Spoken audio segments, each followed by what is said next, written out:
요한계시록 19장에 있는 말씀입니다. 요한계시록 19장에 있는 말씀을 우리 다 함께 봉독하도록 하겠습니다. 요한계시록 19장입니다. 우리 말씀을 다 같이 읽겠습니다. 이 일 후에 내가 들으니 하늘에 허다한 무리의 큰 음성 같은 것이 있어 가로되 할렐루야, 구원과 영광과 능력이 우리 하나님께 있도다. 그의 심판은 참되고 의로운지라. 음행으로 땅을 더럽게 한 큰 음녀를 심판하사 자기 종들의 피를 그의 손에 갚으셨도다 하고, 두 번째 가로되 할렐루야 하더니 그 연기가 세세토록 올라가더라. 또 24장로와 네 생물이 엎드려 보좌에 앉으신 하나님께 경배하여 가로되 아멘 할렐루야 하니, 보좌에서 음성이 나서 가로되 하나님의 종들 곧 그의 경외하는 너희들아, 물온대소하고 다 우리 하나님께 찬송하라 하더라. 또 내가 들으니 허다한 무리의 음성도 많은 물소리도 같고 큰 뇌성도 같아서 가로되 할렐루야, 주 우리 하나님 곧 전능하신 이가 통치하시도다. 우리가 즐거워하고 크게 기뻐하여 그에게 영광을 돌리세. 어린 양의 혼인 기약이 이르렀고 그 아내가 예비하였으니 그에게 허락하사 빛나고 깨끗한 세마포를 입게 하셨은즉 이 세마포는 성도들의 옳은 행실이로다 하더라. 천사가 내게 말하기를 기록하라, 어린 양의 혼인잔치에 청함을 입은 자들이 복이 있도다 하고, 또 내게 말하되 이것은 하나님의 참되신 말씀이라 하기로, 내가 그 발 앞에 엎드려 경배하려 하니 그가 나더러 말하기를 나는 너와 및 예수의 증거를 받은 내 형제들과 같이 된 종이니 삼가 그 하지 말고 오직 하나님께 경배하라. 예수의 증거는 대언의 영이라 하더라. 또 내가 하늘이 열린 것을 보니 보라, 백마와 탄 자가 있으니 그 이름은 충신과 진실이라. 그의 공의가 심판하며 싸우더라. 그 눈이 불꽃 같고 그 머리에 많은 면류관이 있고 또 이름 쓴 것이 하나가 있으니 자기밖에 아는 자가 없고, 또 그 피에 뿌린 옷을 입었는데 그 이름은 하나님의 말씀이라 칭하더라. 하늘에 있는 군대들의 희고 깨끗한 세마포를 입고 백마를 타고 그를 따르더라. 그의 입에서 이 한 검이 나오니 그것으로 만국을 치겠고 친히 저희를 철창으로 다스리며 또 친히 하나님 곧 전능하신 이의 맹렬한 진노의 포도주 틀을 밟겠고, 그 옷과 그 다리에 이름 쓴 것이 있으니 만왕의 왕이요 만주의 주라 하였더라. 또 내가 보니 한 천사가 해에 서서 공중에 나는 모든 새를 향하여 큰 음성으로 외쳐 가로되 와서 하나님의 큰 잔치에 모여 왕들의 고기와 장군들의 고기와 장사들의 고기와 말들과 그 탄자들의 고기와 자유한 자들이나 종들이나 물온대소하고 모든 자의 고기를 먹으라 하더라. 또 내가 봄에 그 짐승과 땅의 임금들과 그 군대들이 모여 그 말탄 자와 그 군대로 더불어 전쟁을 일으키다가 짐승이 잡히고 그 앞에서 이적을 행하던 거짓 선지자도 함께 잡혔으니, 이는 짐승의 표를 받고 그의 우상에게 경배하던 자들을 이적으로 미혹하던 자라. 이 둘이 산채로 유황불못에 던지우고 그 나머지는 말탄 자의 입으로 나오는 검에 죽음에 모든 새가 그 고기로 배불리우더라. 아멘. 네, 이제 효화행복을 또 함께 보시겠습니다. 7월 8일 효화행복 제목은 영혼이 잘 되어야 합니다입니다. 여기는 요절 말씀 요한계시록 19장 9절에 있는 말씀을 우리가 함께 봉독하도록 하겠습니다. 천사가 내게 말하기를 기록하라, 어린 양의 혼인잔치에 청함을 입은 자들이 복이 있도다 하고, 또 내게 말하되 이것은 하나님의 참되신 말씀이라 하기로. 아멘. 우리 효한복을 계속해서 같이 읽겠습니다. 모든 것을 가지고 풍족한 인생을 산다 해도 영원히 구원받지 못했다면 그는 가장 불쌍한 사람이다. 이 땅에 사는 것은 잠깐이지만 구원받지 못한 영혼을 지옥에서 영원한 형벌을 받기 때문이다. 우리는 본장을 통해 무엇보다 우리의 영혼이 잘 되는 복을 받아야 함을 깨닫게 된다.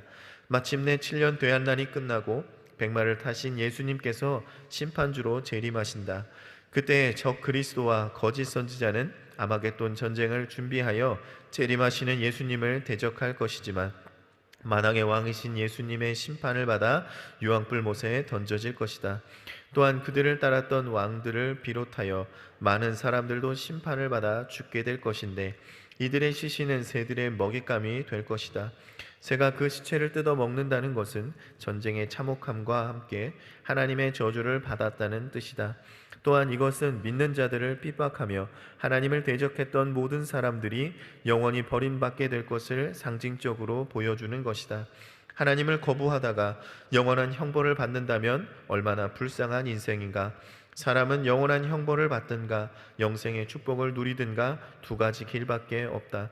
오직 예수 그리스도만이 영원한 복을 받는 유일한 길이다. 하나님께서는 주 안에서 죽는 자들이 복되다고 말씀하신다. 구원받은 성도들은 환영과 축복 속에서 하나님의 나라에 입성하고 어린 양의 혼인잔치에 참여하기 때문이다. 그때 믿음으로 승리한 모든 성도들은 빛나고 깨끗한 세마포로 치장하고 신랑 되신 예수 그리스도의 신부로서 행복한 결혼 생활을 시작할 것이다. 그날은 결코 멀지 않다. 그러므로 영혼의 복을 먼저 받는 것이 중요하다. 사랑하는 자여, 내 영혼이 잘됨 같이 내가 범사에 잘되고 강건하기를 내가 간구하노라. 아멘. 네, 오늘 말씀의 제목은 영혼이 잘 되어야 합니다입니다. 오늘 말씀은요, 이제 요한계시록에 나타난 그 대환란이 끝난 후에 이제 모습으로 주님의 재림과 또 그 심판하심이 기록되어 있습니다. 여러분, 주님이 다시 오심을 믿으십니까? 아멘. 주님께서 오시는데 누구를 위해 오십니까? 네, 이 땅에 하나님의 백성을 위해서 오신다라는 것이죠. 그리고 하나님과 그 백성의 관계를 성경에서는 보통 뭐라고 표현을 합니까? 이제 보통 부부 관계로 이렇게 표현을 하고 있죠. 그래서 이스라엘 백성들이 우상 숭배를 하게 되면은 어떻게 표현합니까? 하나님께서 이 백성이 간음하였다 이렇게 표현을 합니다. 간음을 한 거죠. 그리고 이와 같이 관계에서 예수님께서는 자신을 이제 신랑의 비유를 하시죠. 마가복음 2장 19절에도 보면요, 예수께서 저희에게 이르시되 혼인집 손님들이 신랑과 함께 있을 때에 금식할 수 있느냐? 신랑과 함께 있는 동안에는 금식할 수 없나니 이렇게 표현을 합니다. 신랑과 함께 있다, 나와 함께 있다. 또 사도 바울은요, 성도들을 예수 그리스도의 신부다 또 그렇게 표현합니다. 주님은 신랑이시고 또 성도들은 신부다 이렇게 표현을 합니다. 고린도서 11장에도 보면요, 내가 하나님의 열심으로 너희를 위하여 열심을 내노니 내가 너희를 정결한 처녀로 한 남편인 그리스도께 드리려고 중매함이로다 이렇게 표현을 합니다. 자신의 복음을 전한 것 중매하였다 이렇게 표현을 하는 것이죠. 결국 그 복음을 받아들인 자들은 어떻게 되는 거죠? 예수님의 신부가 되어진다라는 것입니다. 여러분, 요즘 농구 선수들이 결혼을 할 때 아내들이 이제 승무원이 많대요. 비행기 이제 승무원. 왜냐하면 한 농구 선수가 이제 운동을 하는데 바쁘잖아요. 근데 이제 어쩌다가 이제 승무원을 만난 거죠. 뭐 비행기를 타고 가다가 만났든지. 근데 결혼을 했어요. 그랬더니 그 주변에 있는 농구 선수들한테 그 승무원이 또 자기 동료들을 이제 소개를 시켜줘요. 그러니까 농구 선수들이 요즘에 결혼하면 다 승무원이랑 결혼을 하는 거예요. 이것이 이제 중매자의 모습이죠. 그렇죠? 내가 아내랑 결혼했는데 그 아내가 승무원이면 주변에 있는 사람들이 이제 다 그 승무원들을 만나게 되어진다라는 거죠. 내가 먼저 예수 그리스도 혼인을 했어요. 그러면 누구를 소개시켜 주는 거예요? 내가 충만한 그 그리스도를 통하여서 주변에 그리스도가 증거되어지게 되어진다라는 것입니다. 그러니 그들도 어떻게 됩니까? 이제 그리스도의 신부가 되어지게 된다라는 것입니다. 바라기는 여러분이 예수 그리스도의 아름다운 신부가 되시기를 축원을 드립니다. 그리고 받은 그 사랑을 통하여서 내 안에 충만한 그 그리스도로 복음의 중매자가 되시기를 주님의 이름으로 축원을 드립니다. 오늘 이 혼인잔치, 우리가 성경에 나오는 그 혼인잔치, 그 혼인잔치가 이제 이루어진다라는 거예요. 그 때가 됐다라는 거예요. 그 말씀하시던 이제 식을 올릴 때가 됐다라는 거죠. 우리가 그리스도의 신부 아닙니까? 우리 주님께서 부부라고 표현을 하고 뭐 간음했다고 표현을 하고 그렇지 않습니까? 근데 아직 여러분 결혼을 안 한 거예요. 그렇죠? 아직 결혼을 안 한 겁니다. 식장에 들어갈 때까지 모르는 게 요즘의 세상인데 아직 결혼을 안 했어요. 그런데 뭐예요? 성경은 부부인 것처럼 얘기를 하는 거예요. 한 몸인 것처럼 얘기를 계속 합니다. 이것은 유대인들의 결혼의 풍습을 생각하면 좀 이해가 좀 쉽게 되어질 텐데요. 유대인들의 결혼은 그렇습니다. 남녀가 이제 약혼을 하면 이제 일정 기간이 생기게 되는데 그 뒤에 이제 예식을 그 약혼 이후에 이제 얼마 동안의 시간을 지내고 이제 예식을 하는 겁니다. 그런데 그들이 약혼이 된 기간 중에도 부부로서의 합법적인 권리가 주어진다는 거예요. 그러니까 약혼을 했지만 이미 결혼한 사람들과 같은 그런 권리가 그들 가운데 주어지게 되어진다는 거예요. 그리고 나서 이제 때가 되어지면 어떻게 됩니까? 신랑은 신부의 집으로 가서 예식을 치러요. 그리고 나서 이 신부는 이제 어떻게 됩니까? 신랑의 집으로 가게 되는 겁니다. 우리의 믿음 생활과도 비슷하죠. 우리가 주님을 영접하여서 주님의 신부로서의 그 약혼 기간 속에 지금 저와 여러분이 살아가고 있음을 여러분 믿으시기를 바랍니다. 이제 식을 올릴 때가 되면 어떻게 됩니까? 주님께서 이 신랑이 신부에게로 오는 거예요. 우리에게로 찾아오십니다. 그리고 나서 신부인 우리는 이제 식을 마치고 어디로 가는 거예요? 신랑의 집으로 가는 거죠.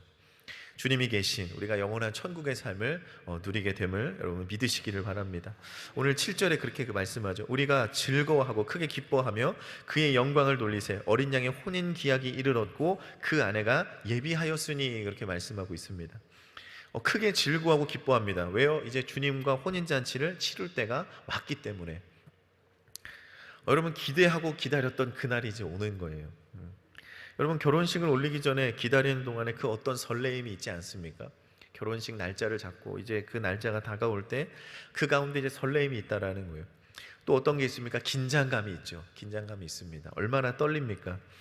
또한 새로운 각오가 있을 거예요. 내가 결혼을 하고 나서 나는 이렇게 열심히 살 거야. 뭐 어떻게 살 거야. 뭐 아름다운 그림을 그리고 내가 뭐 맨날 남편에게 아침을 잘 차려줄 거야. 이런 각오도 있을 것이고요. 안 차려주십니까, 여러분? 요즘엔 아침을 잘 안 차려준대요. 네. 아니면 또 결혼식도 예쁘게 보여야 되잖아요. 그러니까 막 다이어트도 또 하고, 네. 또 피부 관리도 좀 하고 그런 일들이 있을 것입니다. 우리가 주님 오실 때까지 우리가 이 땅에서 어떻게 합니까? 천국의 소망을 품고 설레임으로 우리가 살아가는 줄 믿습니다. 또 세상의 유혹과 어떤 죄악으로부터 늘 우리가 싸우고 거룩한 어떤 긴장감으로 우리가 나아가게 될 것입니다. 그리고 우리가 하나님 나라의 백성으로서 이제 하나님의 자녀로서 또 하나님의 제자된다로서 이 땅에서 그 맡겨진 사명을 우리가 위해서 정말 새로운 각오를 가지고 우리가 살아가게 되어지는 것입니다. 그게 우리의 삶이죠. 그리고 그때가 왔을 때 중요한 게 뭡니까? 우리 7절에 그렇게 말하죠. 그 아내가 예비하였으니. 여러분 신부가 결혼식을 올릴 준비가 되었다라는 거예요. 결혼식 올릴 준비가 다 된 거예요. 여러분 준비가 안 된 신부가 결혼식장에 들어갈 수 있을까요? 신부가 막 화장이 반쪽만 됐어. 얼마나 끔찍합니까, 여러분? 지금도 오픈을 안 하고 계신 분들도 있다라는데. 여러분 화장이 반짝만 되면 여러분 결혼식장에 들어갈 수가 없어요. 귀걸이도 막 한쪽만 차고 있고 막 구두도 한쪽만 입고 막 이러면, 아니면 막 다이어트에 실패해가지고 이게 드레스 지퍼가 막 안 잠겨요. 얼마나 낭패입니까, 여러분? 어떤 분은 또 너무 꽉 조여가지고 결혼식장에서 갑자기 기절을 했어요. 너무 꽉 조여 숨을 못 쉬어가지고 실제로 기절을 한 결혼식장에 제가 다녀왔습니다. 그런 일들도 있었어요, 진짜로. 혈색이 자꾸 막 펄해지니까 지퍼를 열었더니 이제 결혼식을 다시 할 수가 있었습니다. 아니면 여러분 드레스에 막 더러운 게 막 묻어 있는 거예요. 그럼 여러분 신부가 부끄러워서 들어갈 수 있습니까? 결혼식장에 들어갈 수가 없다라는 거예요. 그러니 이 어린 양의 혼인잔치가 시작된 때에는요, 우리가 어떻게 됩니까? 주님이 보시기 합당한 모습으로 정말 그 결혼식에 어울리는 신부의 모습으로 들어가야 될 줄 여러분 믿으시기를 바랍니다. 그럼 어떻게 준비가 되어야 됩니까? 먼저는 깨끗한 세마포로 우리가 단장을 해 나가야 된다는 것이죠. 오늘 8절에 그렇게 말하죠. 그에게 허락하사 빛나고 깨끗한 세마포를 입게 하셨은즉 이 세마포는 성도들의 옳은 행실이로다 하더라 라고 말씀하고 있습니다. 우리가 예수 그리스도를 신랑으로 맞이하기 위해 필요한 게 무엇이라는 거예요? 바로 깨끗한 세마포로 단장되어 있어야 된다라는 것입니다. 그 세마포가 뭐라고 말씀하죠? 성도들의 옳은 행실이다 이렇게 말씀을 하고 있습니다. 이것은 그냥 뭐 우리가 올바른 행실을 가진 성도들이 구원을 받는다 이런 말이 아니죠. 바로 우리가 의와 거룩함으로 단장을 하고 있어야 된다라고 말씀하고 있는 것입니다. 그러면 의와 거룩함으로 단장하기 위해서는 우리가 어떻게 해야 됩니까? 8절에 보면요, 이렇게 얘기합니다. 그에게 허락하사 이렇게 되어 있어요. 그에게 허락하사, 이게 말씀을 이제 원어를 이제 직역하면 이런 뜻입니다. 그에게 수여되다라는 뜻을 가지고 있어요. 이 말씀은 결국에 하나님께서 우리가 의롭다라고 칭할 수밖에 없도록, 우리가 의롭다 칭함을 스스로가 받을 수 없기 때문에 하나님께서 주신다라는 거예요. 그 의를 우리에게, 그 자력으로 얻을 수 없는 의를 주님께서 우리에게 칭하여 주신다, 그 주신다라는 거죠. 그에게 수여한다. 그렇기 때문에 주님이 주신 그 의로움 속에서 우리가 어떻게 살아가는 거예요? 그 깨끗한 세마포를 입을 수 있다라는 거예요. 로마서 3장에도 이렇게 말씀하죠. 그리스도 예수 안에 있는 구속으로 말미암아 하나님의 은혜로 값없이 의롭다 하심을 얻은 자가 되었으니라고 말씀하고 있어요. 우리가 그리스도로 말미암아 값없이 의롭다 하심을 얻었대요.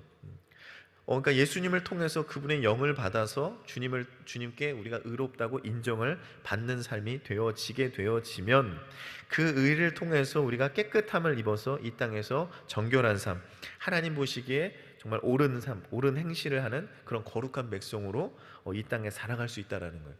그렇게 살아간 백성들에게 입혀지는 것이 이제 깨끗한 세마포다라는 것이죠. 이런 의, 이런 거룩함으로 그렇게 인정받은 신부가 신랑 되신 예수 그리스도를 맞이하게 되어진다는 것입니다. 그러므로 저와 여러분이 예수 그리스도의 신부로서 그런 깨끗한 세마포를 입은 또 의로 거룩함으로 어린 양의 혼인잔치의 기약이 이를 때까지 그렇게 정결한 삶, 또 주님 앞에 믿음으로 살아가는 그런 여러분 되시기를 축원을 드립니다. 우리가 둘째로 단장해야 될 것이 이제 금입니다. 금. 결혼식에 빠질 수 없는 것이 이제 금입니다. 금. 금이라고 표현을 했지만 금반지, 금목걸이, 이것들은 무엇을 표현을 합니까? 신부를 더욱더 아름답게 이제 꾸며주는 것이죠. 시편 45편에도 보면요, 왕의 귀비 중에는 열왕의 딸이 있으며 왕후는 오빌의 금으로 꾸미고 왕의 우편에 서도다, 이런 말씀이 있습니다. 왕의 주변에 그가 소중하게 여기는 여러 왕들의 딸이 있어요. 이 사람들은 누구죠? 아마 후보들이나 그런 사람들이 되겠죠. 그런데 왕의 신부가 되는 사람, 왕의 옆에 있는 왕후에게는 무엇이 있다라고 얘기를 해요? 지금 금이 있다라는 거예요. 금. 이 금이라는 것은 결국에는 이 아름다움과 더불어 불변함, 변하지 않는다는 그런 것을 이제 표현을 하고 있습니다. 그러니까 금을 가지고 있다라는 것, 우리가 금으로 단장을 해야 된다라는 것은 우리가 항상 변함없고 굳건한 믿음을 가져야 된다라는 것을 말씀하고 있다라는 것입니다. 결국에 신랑 되실 그 예수 그리스도를 맞이할 성도들은 이 땅에 어떤 고난이 찾아올지라도, 어떤 역경 속에 있더라도 그 믿음이 식거나 흔들리거나 변하지 말아야 된다라는 것입니다. 우리가 욥의 삶을 알고 있죠. 그 알 수 없는, 그 당사자는 전혀 알지 못했던 큰 풍파를 만나게 되어서 정말 가지고 있던 모든 것을 다 잃어버리고 있었습니다. 그가 그 고통 가운데 그 고통을 견뎌내면서 했던 고백이 무엇입니까? 나의 가는 길을 오직 그가 아시나니 그가 나를 단련하신 후에는 내가 정금같이 나오리라. 이게 욥의 고백입니다. 우리 삶에도 믿음에 연단하는 많은 고난들이 찾아오게 되어질 때 여러분, 이 욥의 고백을 기억하시기를 바랍니다. 우리의 삶을 주님께서 또 아심을 고백하고 또 인도하심을 고백하고 단련하심을 고백하며 우리가 주님께서 쓰시기에 합당한 정금이 되어지기를 여러분 소원하는 여러분 되시기를 주님의 이름으로 축원을 드립니다.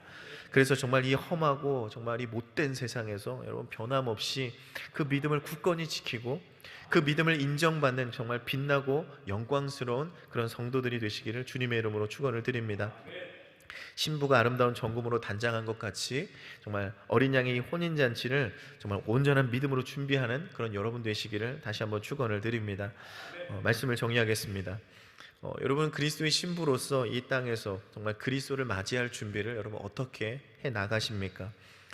만일 신랑이 정말 신랑을 맞이할 그 신부가 그에 합당한 단장을 하지 못했다라면, 우리가 아직까지 그것이 준비가 되어지지 못했다라면 우리는 그 예식에서 부끄러움만 당하게 되어질 것입니다. 어쩌면 누군가는 그 예식에 참여하지 못하는 슬픔을 당하게 될 것입니다. 그러므로 주님을 맞이할 신부로서 성도들이 갖춰야 할 그 의롭고 거룩한 그 세마포를 여러분 입게 되시고, 또 정금과 같은 믿음을 통하여서 정말 그런 하나님께서 인정하시는 변하지 않는 그런 여러분 믿음이 되어지시기를 바랍니다. 여러분, 이 세마포 정말 또 이 금, 이것은 정말 있어도 되고 없어도 되는 것이 아닙니다. 오히려 그리스도의 신부가 될 그런 자격을 어찌 보면 증거하고 있는 그런 필수적인 요소가 된다는 사실을 기억하시기를 바랍니다. 세상의 육신의 것을 쫓아 살아가는 자들은요, 신부의 자격을 결코 얻을 수가 없습니다. 육신의 것이 아닌 영의 것을 통해서, 또 그리스도를 통해서 우리가 영혼이 잘 되어질 때, 우리는 마지막 때 그 신랑과 함께 우리가 그토록 기다려왔던 그 혼인 잔치에 정말 아름다운 신부로 서게 될 것을 여러분 믿으시기 바랍니다. 그러므로 의롭고 옳은 행실과 변치 않는 믿음으로 아름답게 단장하여서 신랑 되신 예수님을 여러분 떳떳하게 그럼 맞이하게 되시기를 주님의 이름으로 축원을 드립니다. 하나님 아버지 감사합니다. 아버지 하나님, 우리에게 하나님 또 귀한 날을 허락해 주셔서 우리가 이 땅 가운데 또 영원히 잘 되어지는 역사를 경험하게 하심을 감사를 드립니다. 우리는 주님의 신부된 자들임을 믿습니다. 그 혼인잔치에 이르렀을 때 우리가 신부로서의 준비가 다 되어 있게 하여 주시옵시고, 정말 우리가 기쁨으로 아름다움으로 그 신랑을 맞이할 수 있도록 주님 우리 가운데 역사하여 주시옵소서. 우리에게 주님 주신 그 의를 통하여서 우리가 거룩하게 또 옳은 행실로 살아가게 도와주시고, 정금 같은 믿음으로 살아갈 수 있도록 주님 우리 가운데 역사하여 주시옵소서. 감사드리며 예수님의 이름으로 기도하옵나이다. 아멘.